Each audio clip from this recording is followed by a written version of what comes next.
Hey, it's Michelle Hollinger, author of Sis You're Worth It, 7 Ideas for Manifesting Your Best Life. Thank you for joining me for another 15-minute workshop on one of the ideas in the book. This is idea number 7, worth consciousness. If you haven't already, I strongly encourage you to go back to watch the first 6 because each idea builds on the preceding idea. And once you've gone through the first 6, honey, you are already like swimming in your worth consciousness. And I'm just going to remind you right now of what that is and what that feels like. And I'm going to turn off the camera so we can focus on the content and get this party started. Yes. Okay. Worth consciousness, chapter 7. Oh my God. I love this image, this colorful image, because the hands open, symbolizes you being open and receptive to all the best things in your life. And when you are operating from your worth consciousness, that's what you expect. That's what you expect, the best in every single aspect of your life. You expect the best in your relationships. You expect the best in your health. You expect the best with your money and your finances. You expect the best with your career. You expect the best in every single aspect of your life because you are worthy and you were born worthy. You are innately worthy. You're born worthy. You're worthy now. You'll always be worthy. This is the thing. Unworthiness is extremely subtle, right? It operates beneath the surface of your life. You might not even realize that it's there. But if you have not manifested your best life, chances are unworthiness is the culprit in your existence. The danger of unworthiness is that it is so subtle. So many people are under the spell of unworthiness without even realizing it. If you are going to a job you hate, unworthiness is very, very likely the culprit. If you are playing small, shrinking, if you are immobilized by fear and doing nothing about it, if you are a people pleaser, you are doing things because what other people think about you is more important than you think about yourself. If you are, what's another one? If you are in an unhealthy relationship, a toxic relationship, unworthiness is likely the culprit because you don't believe you deserve better.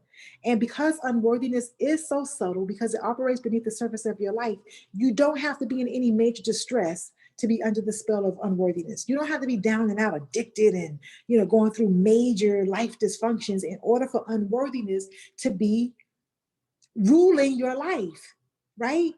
Unworthiness is behind so many people settling for mediocrity when they're capable of excellence.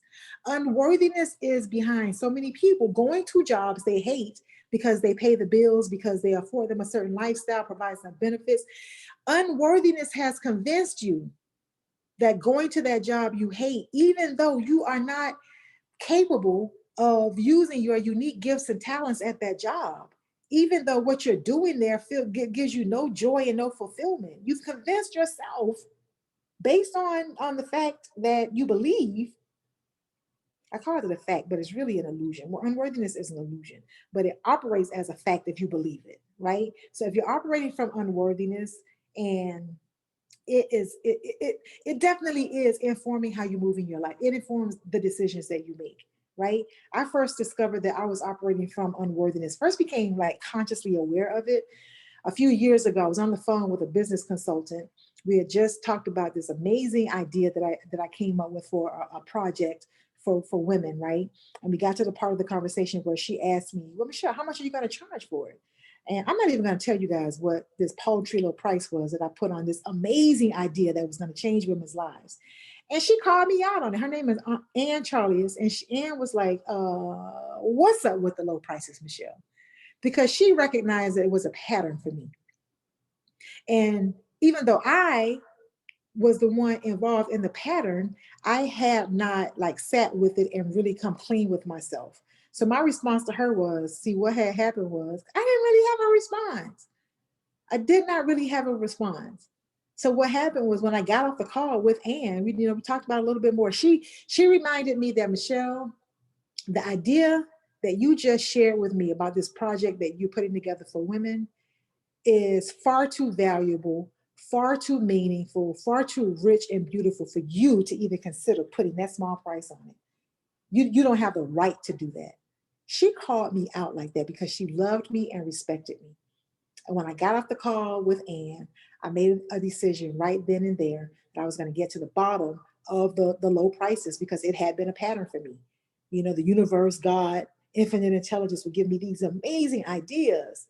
And then I would, put my essence on it and create it into something, something amazing, a service or a product. And then I would put these little tiny prices on it. So when I got off the call with her that day, I made a decision. I'm going to get to the bottom of that because I don't want this to be a pattern for the rest of my life.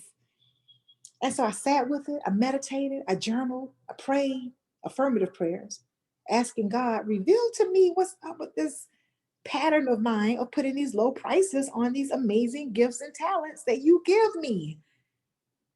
And what I discovered, what was revealed to me was that I was dealing with unworthiness. And I was like, what you talking about, God? What you talking about, universe?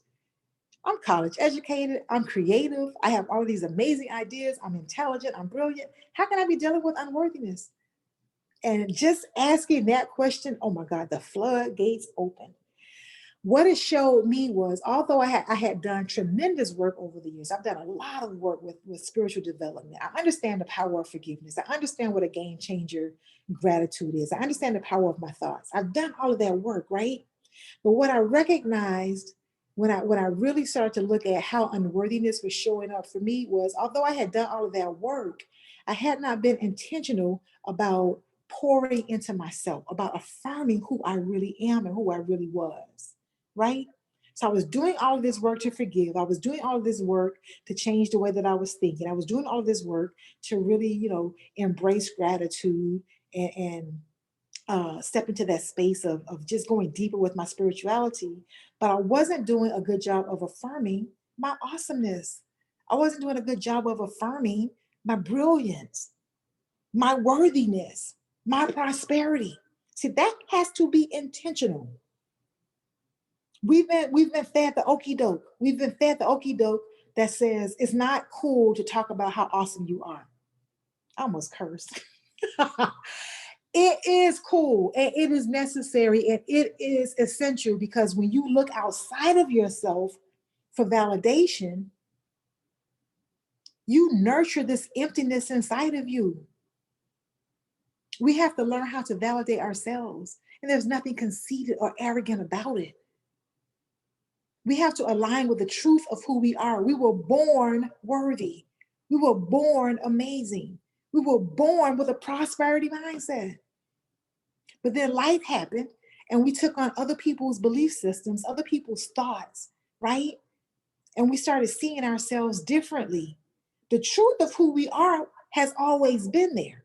But when unless we do the work to move the other stuff out the way, to peel back the layers, to really, allow ourselves to get to the nitty gritty of who we really are, we will not connect or reconnect with our innate worth. And you can't manifest your best life unless you're living from your innate worth. Here's the truth. You were born worthy, just like this beautiful brown baby right here. You were born worthy. You're worthy right now. You'll always be worthy. If you don't believe that, however, how it outpictures in your life will be a reflection of unworthiness, which is what it was for me. So even though I had been on this spiritual journey for as long as I had been, right? Even though I was doing amazing work, I had this ceiling in my life where I couldn't get beyond it. I couldn't manifest beyond a certain level, financially, emotionally. I won't say spiritually because the way that I manifest spiritually is from an unlimited perspective. But there were blocks that I had in my life, with my career, with the businesses that I started. I couldn't get past certain levels, right? Because I didn't think I was worthy of getting past those levels. That was not a conscious thought in my mind. I wasn't telling myself every day, oh, Michelle, you're unworthy of this. Michelle, you're unworthy of that. But my belief system was telling me that. My belief system caused me to pull back, caused me to self-sabotage, caused me to not step into my truth and to be everything that I am here to be, that I am meant to be. Even though you are born worthy. Unworthiness lurks beneath the surface. Again, I mentioned that, it is really, really subtle and it convinces us that complacency is the way to go, that it's okay to be normal. You weren't born normal. You were not born to be normal.